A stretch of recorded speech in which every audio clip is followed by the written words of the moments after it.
For the first time since last November, we're seeing less than 50% of the lower 48 states in drought. That is breaking the 27-week streak and missing the previous all-time record of 42 consecutive weeks of 50% of the country in drought.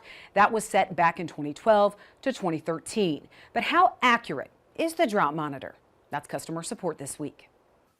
From Susan Ratwick in Sault Ste. Marie, Michigan.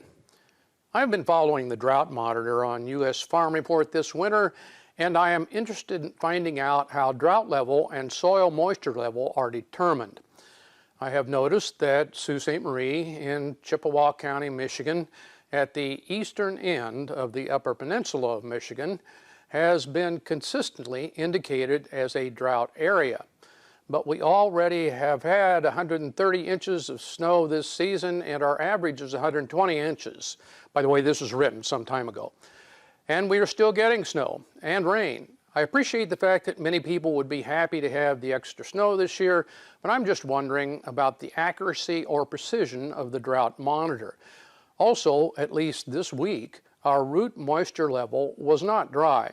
How can this be if we are categorized as in drought? And how can they estimate soil moisture when the snow is still 2 feet deep?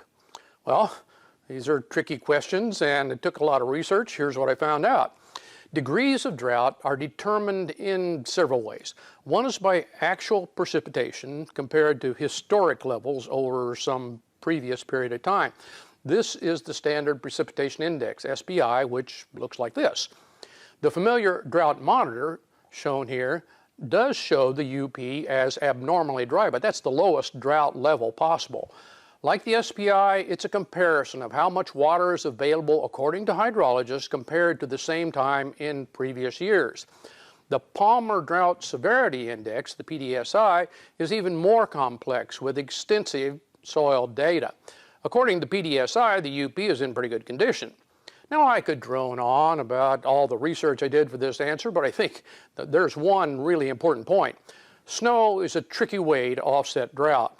As everyone in California knows, for snow to provide usable moisture, you need not just lots of snow, but good-sized mountains to store and slowly release the snow. Here in the Midwest, snow falls often on frozen soil and melts from the top down.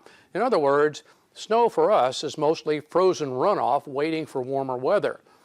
The now more common larger rain events are similar. Once the topsoil is saturated, the rest rushes off, usually carrying too much soil with it. The best way for precipitation to mitigate drought conditions is multiple moderate rain events for several months or even years.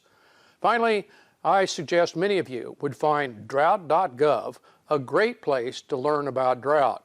I know I did. Thanks, John. Well, winter wheat harvest is underway in the Southern Plains, and we're off to the fields of Oklahoma next.